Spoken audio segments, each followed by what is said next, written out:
आमदीद, आदाब, good morning, अस्सलाम वालेकुम। आप सबको हमारी तरफ से वापस एक प्रोग्राम देख रहे हैं जी सलाम जेके और सलाम जेके की आज की नशरियात लेकर आपका मेज़बान इशफाक गौहर हाज़िर खिदमत है। 31 तारीख यानी साल का आखिरी दिन है और साल के इस आखिरी दिन में भी हम आपके सामने हाजिर खिदमत है इस उम्मीद के साथ कि आपका और हमारा साथ जहाँ जैसे इस साल पूरा रहा है, अगले आने वाले साल में भी हम एक साथ रहें, आपके सामने हम आते रहें, आपको हर पल की खबर भी हम बताते रहें। तो फिलहाल आज भी कुछ अहम बातें हैं जो आपके साथ शेयर करनी है। ग्राउंड ज़ीरो की सूरत हाल आपको बतानी है, सरकार जो वादे कर रही है उस पर थोड़ी सी बात करेंगे और साल जो चला गया इसे आप कैसे देखते हैं वो आप हमारे साथ शेयर करेंगे।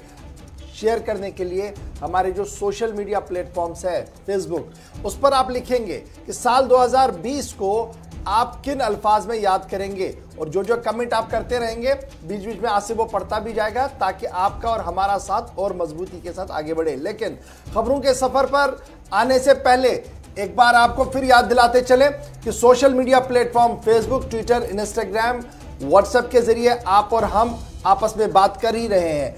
आप हमारी वेबसाइट, ऑफिशियल वेबसाइट www.gulistannews.in पर भी जरूर आइएगा, सब्सक्राइब कीजिएगा उसे, ताकि आप पल पल की खबर से बाखबर रहे। और इन सभी चीज़ों को आपने सब्सक्राइब भी करना है, शेयर भी करना है, और शेयर इसलिए करना है ताकि जम्मू कश्मीर की सही आवाज़ पूरी दुनिया में जा सके और हम फख्र से कह सके कि हम जम्मू कश्मीर के रहने वाले हैं, जिन्हें मुख्तलिफ लेवल से आज के दिन भी याद किया जाता है। फिलहाल बढ़ते हैं आगे, बात खबरों की करते हैं और खबर आज सबसे पहले पाकिस्तान से शुरुआत करते हैं। 31 तारीख है और पाकिस्तान के अंदर सियासी घमासान काफ़ी ज़्यादा तेज़ हो रहा है और बादल जो मंडला रहे थे वहां पर सियासी बादल वो और तेजी के साथ आगे बढ़ रहे हैं और खतरा बन गया है नवाज शरीफ साहब के लिए। जी बड़ी खबर इस वक्त इस्लामाबाद के अंदर पाकिस्तान सरकार की तरफ से फैसला लिया गया है नवाज शरीफ के खिलाफ, जहां पर पाकिस्तान हुकूमत की कार्रवाई पहले ही चल रही थी, मुख्तलिफ मामलात में मुकदमा दर्ज हैं। अब उनका पासपोर्ट 16 फरवरी से मनसूख करने का फैसला सरकार की तरफ से किया गया है। हुकूमत पाकिस्तान की तरफ से कहना है कि पासपोर्ट एंड इमिग्रेशन डायरेक्टरेट को हिदायत जारी कर दी गई है कि नवाज शरीफ को अब इसके बाद पाकिस्तान आने की, क्योंकि उनका 16 फरवरी से ये मनसूख हो जाएगा पासपोर्ट, उनकी मुद्दत भी खत्म हो जाएगी पासपोर्ट की उसके साथ। तो वज़ीर दाखिला शेख रशीद के मुताबिक उनके खिलाफ अब शिकंजा और भी टाइट किया जा रहा है, कसा जा रहा है, ताकि वो पाकिस्तान अगर वापस लौटते तो ठीक, नहीं तो उसके बाद उन्हें पाकिस्तान आने की इजाजत नहीं होगी। और इस सिलसिले में मुतलका हुकाम जो अथॉरिटीज हैं उन्हें हिदायत जारी कर दी गई है। हुकूमत का यह भी कहना है कि जो साबिक वज़ीर आज़म है पाकिस्तान के, उनके खिलाफ 17 ऐसे अलग अलग मुकदमात हैं जिनमें नैब भी कार्रवाई उनके खिलाफ गुज़श्ता कई बरसों से कर रहा है। लेन देन के मामलात हैं, रिश्वत सतानी के मामलात हैं, बदनवानी के मामलात, जिनमें अब कार्रवाई आगे बढ़ी है। और पाकिस्तान हुकूमत के मुताबिक नवाज शरीफ का, जिसकी मुद्दत पासपोर्ट की 16 को खत्म हो रही है और उस दिन उनके पासपोर्ट की आखिरी तारीख भी होगी, इमिग्रेशन डिपार्टमेंट को भी हिदायत जारी कर दी गई है कि इसको रिन्यू नहीं किया जाएगा। यानी आज के बाद पाकिस्तान में शायद ही नवाज शरीफ वापस आते नजर आए। चलिए जी, नवाज शरीफ की खबर हमने आपको बता दी कि शेख रशीद अहमद ने वज़ीर दाखिला की हैसियत से इस बात का ऐलान कर दिया कि उनके पासपोर्ट को मनसूख किया जाएगा अगर वो वापस नहीं आते हैं। बढ़ते हैं आगे और दूसरी बड़ी खबर मुल्क की सतह की आपके सामने रखते हैं, क्योंकि शदीद सर्दी के बीच किसान सरापा एहतजाज है और कल हुकूमत और किसानों के बीच मुज़ाकरात भी हुए हैं, जिस बीच माना जा रहा है कि 50% मामला तय पाए गए हैं। और इस बीच पराली और बिजली के मामले पर इत्तेफाक हुआ, यानी 4 मामले जो किसानों के थे उसमें फैसला हुआ 7वें दौर की मीटिंग में कि इन 2 मामलात पर जहां पर इत्तेफाक हो गया है, सरकार ने किसानों की बात मान ली है जो मुतालबा था। और 7वें दौर की मीटिंग इसलिए भी अहम थी क्योंकि 4 जनवरी को अब जो मीटिंग होगी शायद उसमें हतमी नताइज या हतमी फैसला लिया जा सकता है। कल हुई मीटिंग में जो सरकार की तरफ से पराली जलाने का मामला था, जो किसानों के ऊपर जो मान रहे थे कि खदशात थे कि उन पर बोझ पड़ेगा, उनसे ज्यादा पैसा वसूलने की कोशिश हो रही है, तो उस पर वो खदशात दूर करते हुए सरकार ने जो मुतालबा किसानों की तरफ से था वो मान लिया गया है। दूसरी बात, जो बिजली का बिल है, इस्लाहात जो लाई गई थी, उनको सरकार की तरफ से किसानों के उस सर्कल में शामिल न करने का फैसला किया गया है। 7वें दौर की मीटिंग के दौरान 4 में से 2 बातों पर इत्तेफाक हो गया दोनों फरीकों के दरमियान और सरकार ने लगभग 50% मांगे सरकार किसानों की मान ली है। और अगले मुज़ाकरात के हवाले से मरकजी वजीर का मानना है कि मुज़ाकरात और भी आगे बढ़ेंगी और नेक्स्ट राउंड में और ज़्यादा पेशरफ्त जो है वो देखने को मिल सकती है। तो कुल मिलाकर 50% बातचीत के जरिए से फिलहाल मामला तय पाया गया है।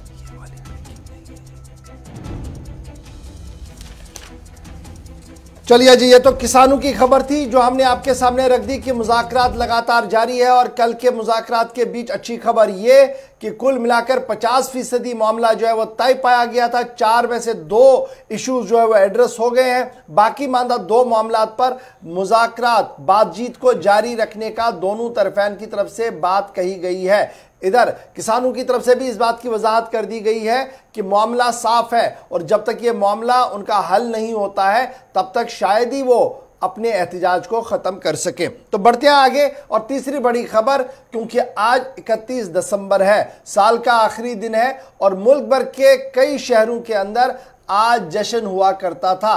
इंतज़ामिया, मुख्तलिफ रियासतों की इंतज़ामिया की तरफ से इस बात का ऐलान कर दिया गया है कि जश्न नहीं होगा और यही वजह है कि दिल्ली के अंदर, यानी मुल्क की राजधानी दिल्ली के अंदर अब नाइट कर्फ्यू का निफाज आज 11 बजे से लगा दिया गया है ताकि किसी तरीके का कोई जश्न ना हो।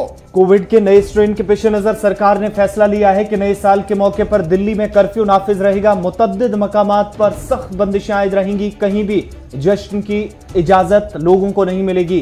दीगर कई रियासतों में भी खबरें हैं कि वहां पर जो रियासती इंतजामिया है वो ये फैसला ले रही है कि कोविड के प्रोटोकॉल को ब्रीच ना किया जाए, उसे तोड़ा ना जाए, इसलिए पाबंदियां उन इलाकों के अंदर भी रह सकती है जहां पर गुज़श्ता दिनों हम देख रहे थे कि चहल पहल ज्यादा देखने को मिलती थी। लेकिन राजधानी के अंदर सरकार की तरफ से आज दोपहर से लेकर रात तक आप देखेंगे, कल सुबह तक भी देखेंगे कि मुख्तलिफ इलाकों के अंदर जहां पर नए साल के मौके पर एक त्योहार का समा होता था, जश्न का माहौल होता था, वहां पर सन्नाटा रहेगा क्योंकि दिल्ली पुलिस को भी यह जिम्मेदारी दी गई है उन इलाकों के अंदर सख्ती से कार्रवाई अमल में लाई जाए जहां पर किसी भी किस्म की लापरवाही होती है, इंतजामिया के फैसले की खिलाफ वर्जी अगर कहीं पर होती है, क्योंकि कोविड का नया स्ट्रेन जिसके 3 दर्जन के करीब केसेस मुल्क के अंदर सामने आ चुके हैं और नाइट कर्फ्यू पर इस बार ना ही आप पटाखे फोड़ पाएंगे और ना ही जश्न की तैयारियों में जो लोग सड़कों पर, कौमी शाहराहों पर मसरूफ नजर आते थे, बड़ी तकरीबात का इनेकाद होता था, होटल से लेकर रेस्टोरेंट्स तक,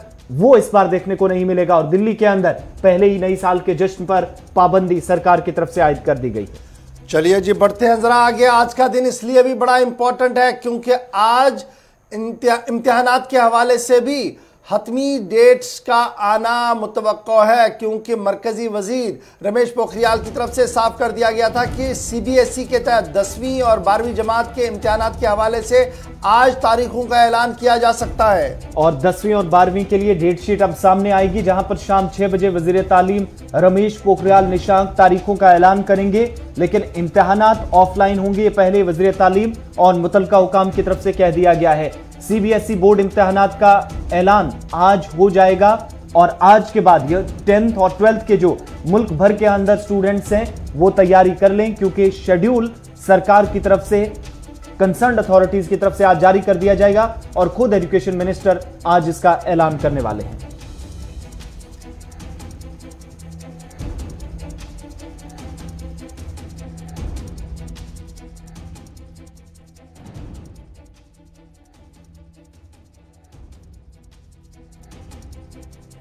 बढ़ते हैं जरा आगे, जल्दी जल्दी से आपको जरा और भी खबरें बतानी है और उसके बाद जम्मू कश्मीर का रुख करेंगे जहां से छोटी बड़ी खबरों का एक लेखा जोखा आपके सामने। लेकिन बात जरा कोरोना वायरस के नए स्ट्रेन की भी करेंगे जिसको लेकर पूरी दुनिया के अंदर इस वक्त हड़कंप है और मुल्क भर के अंदर नए केसेस भी सामने आ रहे हैं। कई लोग जो यूके से वापस मुल्क पहुंचे थे, बर्तानिया से वापस आने वाले लोगों के टेस्ट पॉजिटिव पाए जा रहे हैं। नए स्ट्रेन का जो मुल्क के अंदर इस वक्त ग्राफ बढ़ रहा है, बेशतर लोग, आप 2 दर्जन से ज्यादा लोग इस वक्त जो बाहर से वापस आए थे कोविड पॉजिटिव पाए गए हैं। गुड़गांव के अंदर भी, जहां पर सरकारी आदादोशुमार के मुताबिक एक बड़ी तादाद 32 ऐसे लोग जो यूके से वापस आए थे, लेकिन 14 लोगों के यहां पर टेस्ट पॉजिटिव पाए गए, जिसके बाद इन्हें एक एक्स्ट्रा टेस्ट जो यहां पर होता है इस स्ट्रेन से बचने के लिए, इसकी शनाख्त करने के लिए, उसके लिए भेज दिया गया है। दीगर लोगों को भी उन पर करीबी नजर रखी जा रही है। लेकिन खबर यह भी है कि इन लोगों के साथ राब्ते में आने वाले लोग, कई लोग ऐसे हैं जो अब भी लापता हैं।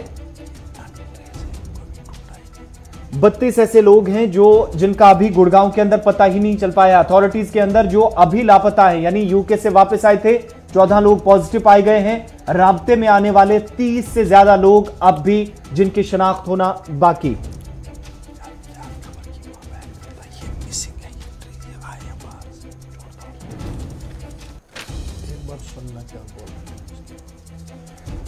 चलिए जी, गुड़गांव के बाद जरा खबर वैक्सीन की भी आपके सामने रख दें, क्योंकि वैक्सीन को लेकर जहां दुनिया भर की नजरें इस वक्त कई बड़े अहम और हसास इदारों पर है, वहीं पर सीरम और दीगर इदारे भी कमर कस चुके हैं वैक्सीन को लेकर। मुल्क में कोविड वैक्सीन की तैयारियां आखिरी मरहले में। यूके की मंजूरी के बाद भारत में भी वैक्सीन को मंजूरी मिल सकती है और अगले हफ्ते यूके के अंदर बर्तानिया में, जहां पर वैक्सीन एस्ट्राजेनेका शुरू कर दी जाएगी।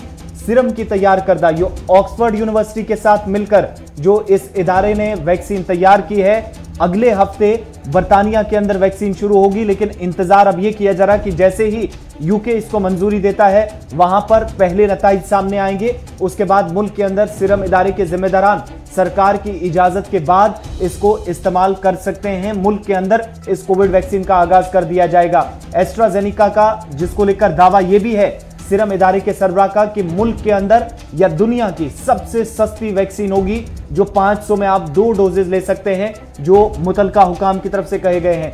लेकिन अब 2 तरह की यहां पर जो फैसले सामने आने, इंतजार इस बात का कि बरतानिया हुकूमत जब इसको मंजूरी देगी अगले हफ्ते, एक वो, दूसरा हिंदुस्तान के अंदर एस्ट्राजेनेका का इस्तेमाल होगा तो उसके लिए भी सरकार से पहले ही जो इजाजत तलब की गई है, सरकार को चिट्ठी इस सिलसिले में लिख दी गई है। और अगले हफ्ते जब बर्तानिया के अंदर वैक्सीन शुरू होगी तो उसके बाद उम्मीद की जा रही है कि सरकार यहां पर भी, यानी मुल्क के अंदर भी सबसे सस्ती और कम दामों पर मिलने वाली वैक्सीन, जिसका आगाज हिंदुस्तान के अंदर किया जा सकता है।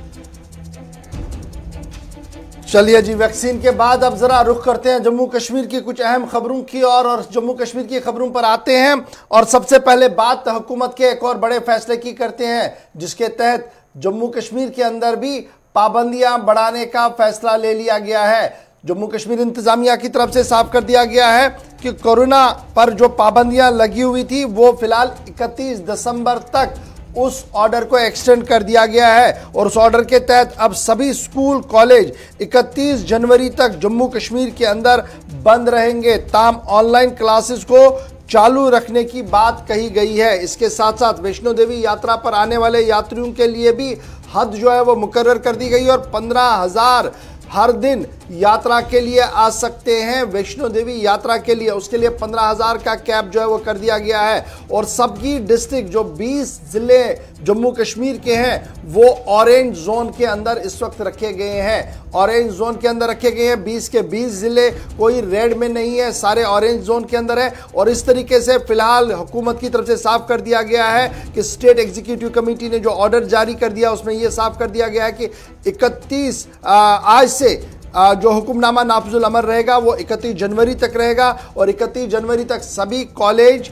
और स्कूल एक बार फिर बंद रहेंगे। कश्मीर जोन के अंदर पहले ही बंद थे, लेकिन दोबारा से ऑर्डर जो है वो जारी कर दिया गया और साथ साथ कैप कर दिया गया है वैष्णो देवी यात्रियों के लिए कि वो 15,000 से ज्यादा नहीं आ सकते हैं।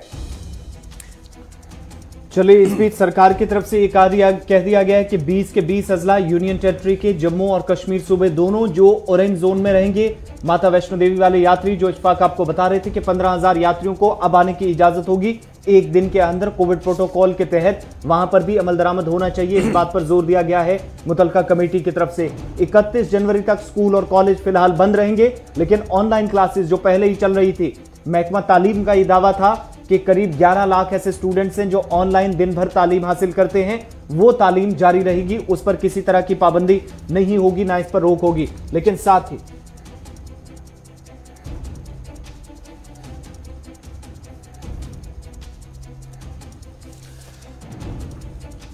चलिए जी, इस खबर के बाद जरा बढ़ते हैं आगे। जम्मू कश्मीर की एक और बड़ी खबर की ओर भी आते हैं और खबर जरा कठुआ से शुरू करते हैं, जहां पर कल रात देर गए धमाके की भी खबर सामने आई, जिसके बाद पूरे इलाके को हाई अलर्ट पर भी कर दिया गया है।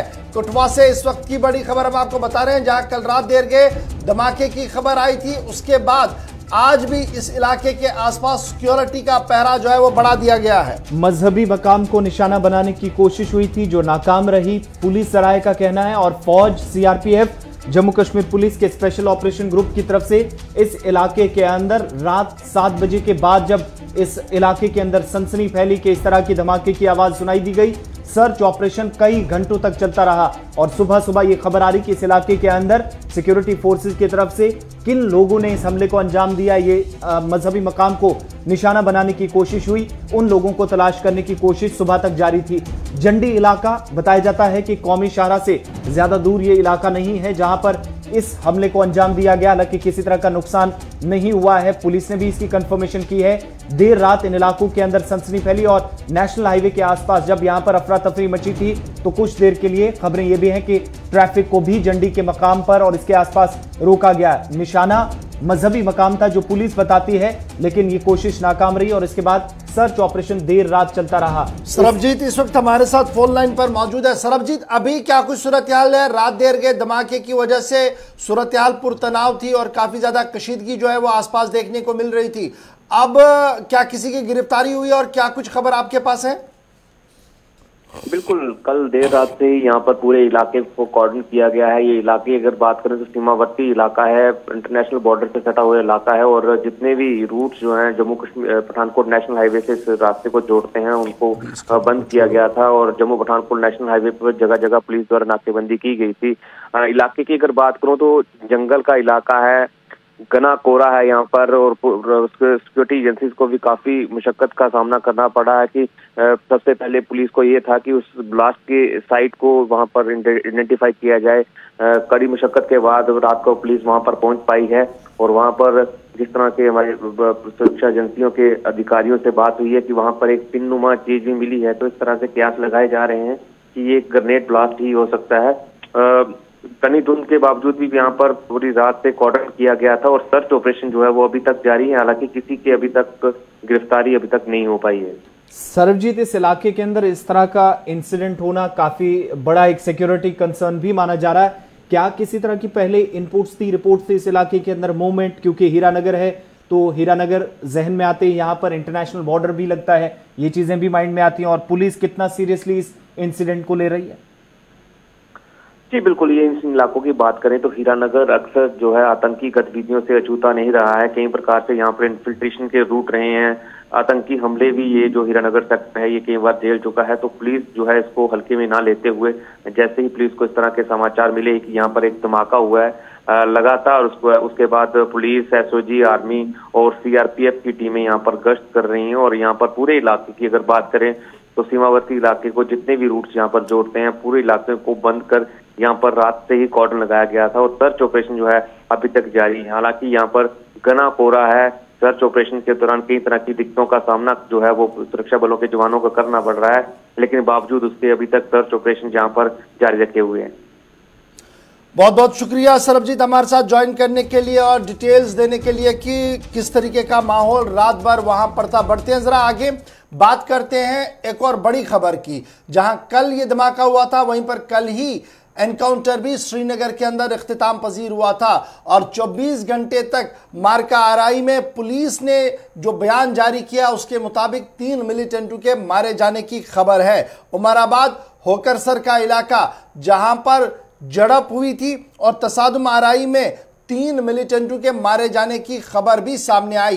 पहले आर्मी की तरफ से बयान दिया गया, उसके बाद पुलिस का बयान रात देर गए दोबारा आया। इस मार्का आरई के दौरान एक रिहायशी मकान तबाह और इस दौरान पुरतशद्दुद झड़पों की भी खबरें जो है वो मौसूल हुई हैं।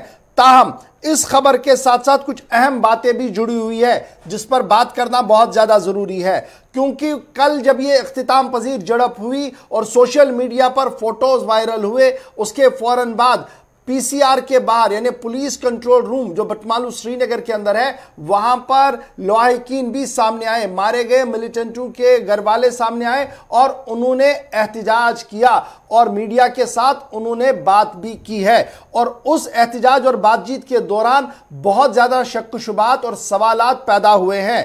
2 तालिब इल्म थे, एक तरखान था, इस तरीके की बात आ रही है। जंगजू नहीं थे, इंसाफ इंसाफ किया जाए। अहले खाना की तरफ से एहतजाज के दौरान यह बात जो है वो सामने रखी गई है।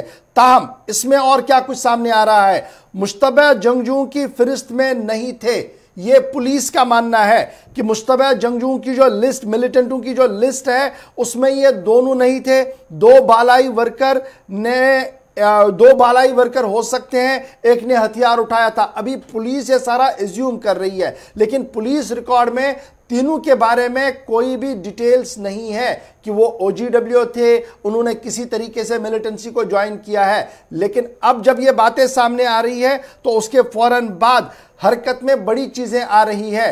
पुलिस के आला अफसरों के मुताबिक इस पूरे मामले की जांच भी होगी और अगर तहरीरी शिकायतें मौसूल होती हैं तो और भी इसको आगे बढ़ाया जा सकता है, क्योंकि लवाहिकीन लगातार ये इल्ज़ाम लगा रहे थे कि उमराबाद होकरसर में जो एनकाउंटर हुआ है, जिसमें आर्मी और पुलिस बयान के मुताबिक 3 मिलिटेंट मारे गए हैं, वो तीनों के तीनों सिविलियंस हैं और उनका मिलिटेंसी के साथ कोई भी लेना देना नहीं है, ये घर वालों का मानना है। और लगातार वो ये कह रहे थे कि श्रीनगर फोरम बनने वो आए हैं और इसके आगे क्या कुछ हुआ उन्हें नहीं पता है। बल्कि कुछ जराया ये भी कह रहे हैं कि रात 5, साढ़े 5 बजे भी इन 3 में से एक ने अपने घर वालों के साथ बात की थी फोन पर और उस वक्त भी एनकाउंटर के बारे में कोई इतला उसने नहीं दी थी। उमराबाद होकरसर का इलाका जहां पर एनकाउंटर हुआ, 3 मिलिटेंटों के मारे जाने का दावा फौज की तरफ से किया गया। पुलिस ने रात देर के बयान जारी करते हुए वजाहतन सारी डिटेल लिखी, कितने बजे ऑपरेशन हुआ, क्या कुछ हुआ, लेकिन अहले खाना लगातार एहतजाज करते हुए नजर आए, जिन्होंने इस बात पर जोर दिया कि ये तीनों के तीनों जो थे सिविलियन थे और फर्जी झड़प में मारे गए हैं। इस खबर के आने के बाद सियासी गहमा गहमी काफी ज्यादा तेज हुई है। नेशनल कॉन्फ्रेंस की तरफ से बयान जारी करते हुए कहा गया है कि इस पूरे मामले की तहकीकात की जाए और पीपल्स डेमोक्रेटिक पार्टी की सदर का भी बयान सामने आया है जिसमें उन्होंने तहकीकात की मांग की है। तो कुल मिलाकर सूरत हाल जो इस वक्त की है, जो वो इस तरीके से है कि एक तरफ से पुलिस और आर्मी का बयान है जो ये लगातार कह रहे हैं कि तीनों मिलिटेंट हैं, और दूसरी तरफ से बयान अहले खाना का है जिनका मानना है कि श्रीनगर फोरम भरने के लिए आए थे और उन्हें फर्जी झड़प में मार दिया गया है। इससे पहले शुपिया अमशीपोरा भी आपको याद रखना होगा, वहां पर बयान क्या कुछ आया था। बाद में जब तहरीरी शिकायतें मौसूल हुई और लेफ्टिनेंट गवर्नर इंतजामिया ने तहकीकात शुरू की तो मालूम पड़ा कि तीनों के तीनों गैर रियासती नहीं, वो रियासत के ही रहने वाले थे और तीनों के तीनों सिविलियंस थे। उसके बाद कोर्ट ऑफ इंक्वायरी हुई है और मामला इस वक्त अदालत के सामने है। इसलिए बड़ी चीजें और बड़ी चिमेगोइयां जो है वो इस वक्त वादी कश्मीर के अंदर चल रही है। सियासी सर्कलों में इस खबर को काफी तेजी के साथ लिया जा रहा है। इंटेलिजेंस इदारे और लेफ्टिनेंट गवर्नर इंतजामिया भी इस पूरे मामले पर नजर रखे हुए हैं। तो खबर जो कुछ है हमने आपके सामने रख दी है कि किस तरीके से सूरत हाल बनी हुई है। फौज का दावा अपनी जगह, पुलिस का दावा अपनी जगह और अहले खाना का दावा भी आपके सामने हमने रख दिया है, लेकिन सबकी नजरें लेफ्टिनेंट गवर्नर इंतजामिया पर लगी हैं। लेफ्टिनेंट गवर्नर साहब इस मामले में किस तरीके से आगे बढ़ेंगे, क्या यहां पर भी तहकीकात का हुक्म दिया जाएगा और तहकीकात होगी, एक बड़ा सवाल है। क्योंकि लगातार माना जा रहा है जिस तरीके से कल एहतजाज हुआ था, इनमें एक जो लड़का मारा गया है जिसको कहा गया कि मिलिटेंट भी है क्योंकि एनकाउंटर में वो मारा गया है, उसका वालिद पुलिस के अंदर है। इसलिए बड़ी चीजें जो है वो क्लियर भी हो रही हैं और पुलिस रिकॉर्ड तीनों के बारे में क्लियर है कि कोई भी लिंक इनका अभी तक नहीं मिला है। पुलिस ने खुद इस बात का दावा जो है वो पेश किया है, लेकिन साथ साथ ये भी कहा गया है कि हो सकता है एक मिलिटेंट हो, 2 बालाई वर्कर हो, नए नए हो, इसलिए मारे गए हो, एक मंसूबाबंद साजिश के तहत। और आर्मी का क्या कुछ कहना है वो बड़ा इंपॉर्टेंट है। आर्मी का मानना है कि जिस तरीके से हथियार डालने की कोशिश करवा रहे थे वो हथियार डाले नहीं गए, फायरिंग की गई और लगातार फायरिंग सुबह तक चली है, जिसके नतीजे में 3 मिलिटेंट मारे गए। दरअसल हमला बड़ा मंसूबा था। मंसूबा श्रीनगर बारामूला हाईवे पर हो सकता है कि किसी जगह पर उन्होंने कार्रवाई करनी हो, लेकिन पहले ही मुसद्दिका इत्तला मिलने पर ऑपरेशन किया गया, जिसके बाद ये तीनों मारे गए हैं। बहरहाल बयानात आपकी जगह है, लेकिन अब आगे होगा क्या, सबकी नजरें इस वक्त टिकी हुई है उस चेयर पर जो हतमी फैसला ले सकती है वो लेफ्टिनेंट गवर्नर, और लेफ्टिनेंट गवर्नर की नोटिस में यह पूरा मामला पहले ही आ चुका है। और इस वाकये के बाद अमन कानून की सूरत हाल बरकरार रहे, चूंकि मुख्तलिफ मकामात पर जो आपने जिक्र किया एहतजाज हो सकता है या कुछ मकामात पर हुआ, इसलिए पुलवामा के अंदर भी शुरुआती दौर में ये खबर आई कि वहां पर भी इंटरनेट सर्विसेज बंद की गई, ताकि सोशल मीडिया के जरिए, क्योंकि काफी ज्यादा एक हिसाब से ये कह सकते हैं कि मुहिम चल पड़ी थी फेक एनकाउंटर नाम से, उन तमाम चीजों से बचा जाए और किसी तरीके से भी किसी को मजीद नुकसान ना उठाना पड़े, इसके लिए इंतजामिया ने एहतियातन ये फैसला लिया था। इधर माना जा रहा है कि आज भी हो सकता है कि एहतजाज पुलवामा के अंदर हो, इसलिए इंतजामिया ने यहां पर ना सिर्फ सिक्योरिटी सख्त है तमाम इलाकों के अंदर, बल्कि इस इलाके के अंदर जहां से नौजवानों का ताल्लुक था वहां पर भी इंतजामिया की तरफ से करीबी नजर रखी जा रही है और पुरअमन सूरत हाल रहे, इसके लिए तमाम कोशिशें मकामी सतह पर भी इंतजामिया की तरफ से की जा रही हैं। चलिए जी, ये तो झड़प की खबर थी और इसके साथ हमने आपको बता दिया कि अहले खाना क्या कुछ कह रहे हैं और सबकी नजरें लेफ्टिनेंट गवर्नर इंतजामिया पर है कि इस मामले पर और क्या कुछ होगा। यहां पर छोटे से ब्रेक के लिए रुक रहे हैं, ब्रेक के उस पार आएंगे मौसम का मिजाज और सरकार क्यों फेलियर रही 2020 में भी बड़े फैसलों को निभाने में, इस पर बात करेंगे, लेकिन छोटे से ब्रेक के फौरन बाद।